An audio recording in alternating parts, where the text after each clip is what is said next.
Dr. Nasir here. How's everyone? I'm positive all of you will be in good health, right? Okay.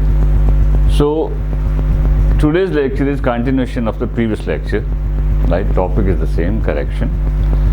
As I said in the previous lecture, right, we are trying to discuss different things, right? Different common errors, mistakes, whatever you call them. In the previous lecture, we were discussing ing form or ing form. Whenever a verb is followed by ing, so what different possibilities are there? Okay, as I said in the previous lecture, that there were just 3-4 possibilities, right? The first was, yes, that thing is called, that's a simple adjective. Okay. The second was, yes, that is present participle. Okay.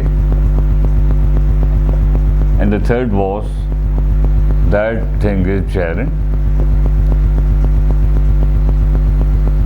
Okay. And what is left? So the fourth was, that is just continuous form. We did discuss this thing in detail in the previous lecture. Okay. So let's continue with the same just for further clarification. Whenever a verb is followed by ing form, as you can see, that can be participle, verbal adjective, that can be sort of gerund, verbal noun, that can be simple adjective, or that can be just continuous form of that. Okay. So let's take one more example for any example, any word. Yes, any word. In the previous lecture, perhaps we took the example of teach and then teaching. So suppose let's take this word swim, and its continuous form is swimming. Okay, let me change this there, all of you know.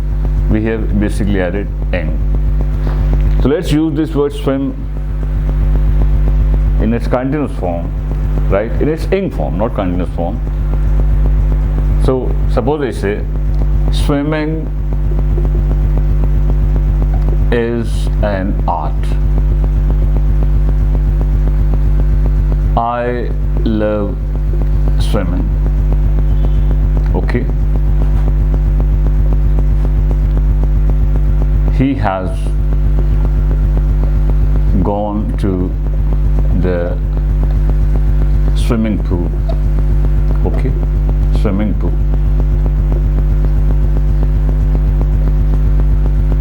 Swimming. He got frightened. He got frightened.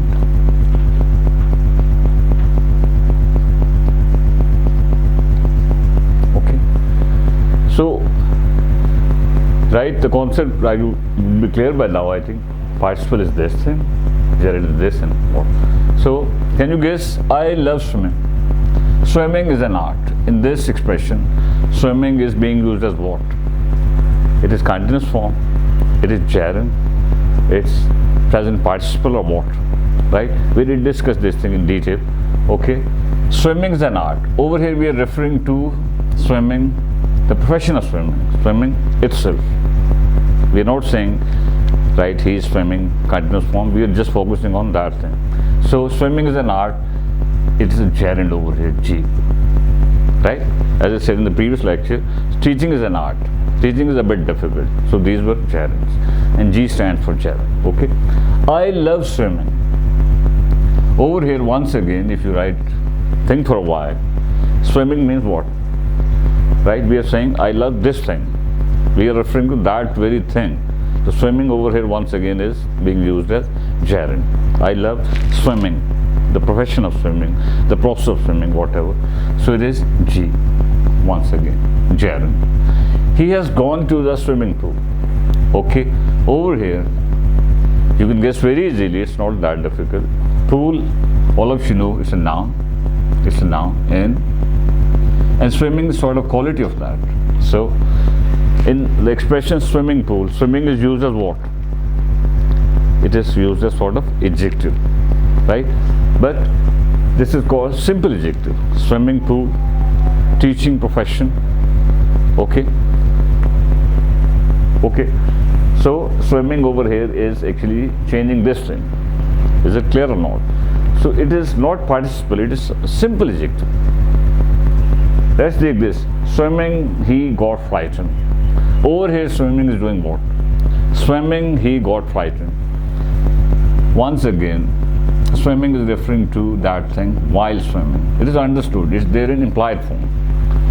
Swimming means while swimming. He got frightened means he got a bit, he sort of fear. So over here, swimming is showing that process. Apparently it's showing that process, but it's not that process. It is sort of quality. Because process and quality, they are a bit confusing, but process is very clear. And a thing that is not that clear to write, you can say this, that very thing is participle. Okay. Swimming means while swimming, he got frightened. So over here it's being used as what? Yes, participle. And such participles are called present participles, as we have discussed. Present participle. Clear? Okay, what is left? Continuous form. Right? Very simple, very clear. Right? He is still swimming. Right? He is still swimming. They might be swimming. So, ing form is very clear, especially in this form. But when someone puts, right, asks you to actually differentiate, right, between all these four, then even some students, they cannot understand this very thing. Right? Simple continuous form is there, but they say perhaps this is gerund, perhaps it is participle, whatever. So, got some idea. For further clarification, inshallah, we will just take this topic in some other lecture. But in today's lecture, our target is just discussing these points. As I've said in the previous video, these expressions have been taken from different channels of English. And look what is happening. The next expression is the reason why can't we speak English. The reason why can't we speak English. Okay, so the reason why can't we speak English. Do you find any problem in it? The reason why can't we speak English. And this was perhaps the title of, right? The title of someone's, right, that video or whatever. Right? Yeah? Do you? See, it's okay. I think it's okay. No. There are two glaring mistakes. Right? If you just write, focus on, right? For a layman, it might be so okay, but it's not the case over here. The reason and why. Both are referring to the same thing. Why means reason of something, right? And reason means reason. So we are not supposed to use these two at the same time. We are not supposed to use these two at the same time. One thing. First, let's take this thing and then we will analyze this one. So what should be the expression? The reason, yes. The reason, yes. We, actually the expression would be something like this. The reason we cannot speak English is whatever. So this thing, the same word, right? Two words with the same meaning. This rule is called, it's a very common rule. It's called the rule of, it's called redundancy. What? Redundancy. Redundancy. Right? It's a very common mistake in routine life too. What's the rule of redundancy? First, try to understand what's the literal meaning of the word redundant. Redundant is something that is futile, that is useless. There's not of any use. And redundancy means futility, uselessness. It's its literal meaning. But over here, that is not our concern. Over here, we are using it in the sense redundancy means repetition of the same words, the same thoughts, right? You are using the same word or same phrases, right, to express the same idea. Suppose we can say it is what? It is sort of repetition of,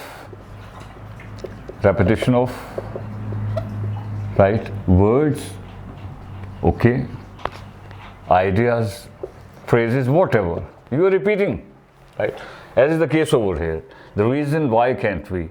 We are just focusing on this thing. So one of these should be there. So which one? It's up to you. Suppose you say the reason. The reason, it would become the reason, okay,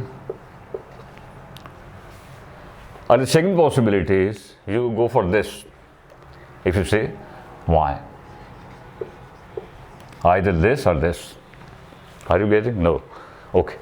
The reason why can't, the first is the reason, and why can't we speak English? This thing itself is right, a bit incorrect, but try to understand the first point according to the redundancy rule. The reason means why, and why means reason. Go for one. The reason can't we speak English? I'm just correcting this portion. Or why can't we speak English? Is it clear? We are not supposed to repeat things. It's a very common mistake. Most of us generally say, suppose redundancy, there are different examples. If you say repeat again, right? People say return back. Okay? Suppose natural instinct. Natural instinct. I suppose I say original first. So these are different examples of redundancy. Okay? All these things, right? All these, right? These are very common, right? Even educated people sometimes go for the same. When you're repeating something, you are not supposed to use again. When you are returning, obviously you are returning. So there is no need of using the word back. When you're using the word instinct, so obviously instinct is natural. So natural is not required. If a thing is original, so obviously that is first, right? Go for one. Suppose original is first, or the first is original. So redundancy can be in different forms, but it is right. Here we are just concerned with, we have taken this thing. Okay? Redundancy, right, in the use of one or two words. Clear? So the two expressions are the reason can't we speak English, or the reason, or why can't we speak English. So this for redundancy. But take this one. What's wrong with this? Once again, it's a very serious mistake, right? Especially for, as I've said, in terms of usage, right? In terms of usage. So what's it? Yes? Order is not correct, right? Why can't we speak English gives the impression that you are asking someone. You are asking someone. Over here the order is, this is your, as you know, auxiliary verb, and this is your subject. Clear? Why can't we speak English? Suppose I use this thing without this thing. If I exclude this, if I do focus on this, right? Why can't we speak English? It's okay. You're asking. But over here in this expression, the person who is actually talking about that thing, he or she has no interest in asking. He or she is telling. So when you're telling something, so we reverse the order. We reverse the order. That means we bring subject over here, and then this modal are over here. So if I change it a bit, it would become what? The reason? Yes, we can't speak English. Is it clear? This is your subject, and this is your modal or whatever, okay? It means this order, that means using the word subject first and then the auxiliary. It gives the impression that you're telling that thing, you're not asking about that thing. Right? So the whole expression would become something like the true expression. The reason we can't speak English, one, or why we can't speak English. You're not asking, you're telling. So let's take a very simple example. Suppose you say, who is she? Who is she? In this expression, you are asking about that girl, right? And if you just reverse this order, if you bring the subject over here and this auxiliary verb over here, so it becomes who she is. So now you are not asking, you are giving sort of comment. Who she is, you are not paying attention, are you? Who she is means that she is nobody. You are giving a sort of comment. So see the difference. See the difference. So you have to take care of this sort of thing. And the next is the ed form is called the past participle, right?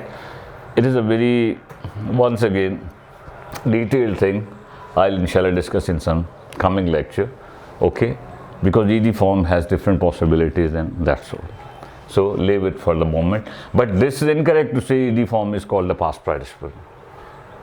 Ed form can be right here past participle, it can be your simple second form, it can be your third form, it can be, once again, it can be sort of simple adjective. Clear? So inshallah we will touch upon this thing later on, but it is incorrect to say the ed form is called the past participle. The ed form can be the past participle, as I said in the case of ing form. The ing form, we cannot say this is called, that can be, because as we have discussed in detail, inshallah we will talk about this thing in some coming lecture. The next is find out if you make